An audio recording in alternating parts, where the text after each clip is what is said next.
ஆர்எஸ்எஸ்னுடைய பேரப்பிள்ளையாக விசிகே மாறியதற்கு பாராட்டுக்கள், வாழ்த்துக்கள். குதிரை பேரன்னு சொல்லுவாங்க.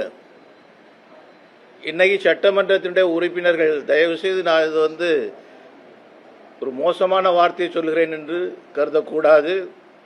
இந்த அரசுக்கு வாக்களித்த இளைஞர்கள், இந்த அரசுக்கு வாக்களித்த தாய்மார்கள், மாற்றம் வேண்டும் என்று கூறி வாக்களித்த மக்கள், அவர்களை ஏமாற்றக்கூடிய வகையில் சட்டமன்ற உறுப்பினர்கள் குதிரைகளாக அல்ல, கழுதைகளாக விலை பேசப்பட்டு கொண்டிருக்கின்றார்கள்.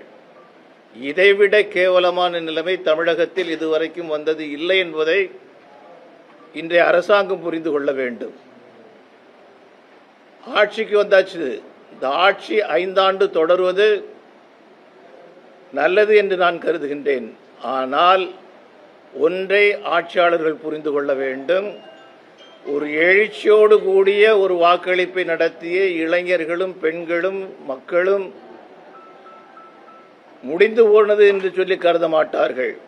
தாங்கள் எதிர்பார்த்த அரசு இல்லை என்று சொன்னால் இதே அரசை தூக்கி எறிவதற்கு இதே இளைஞர்களும் பெண்களும் மக்களும் தயாராகி வந்து விடுவார்கள். இதை ஒரு எச்சரிக்கை மணியாக அவர்கள் உணர வேண்டும் என்று நான் கேட்டுக்கொள்கின்றேன்.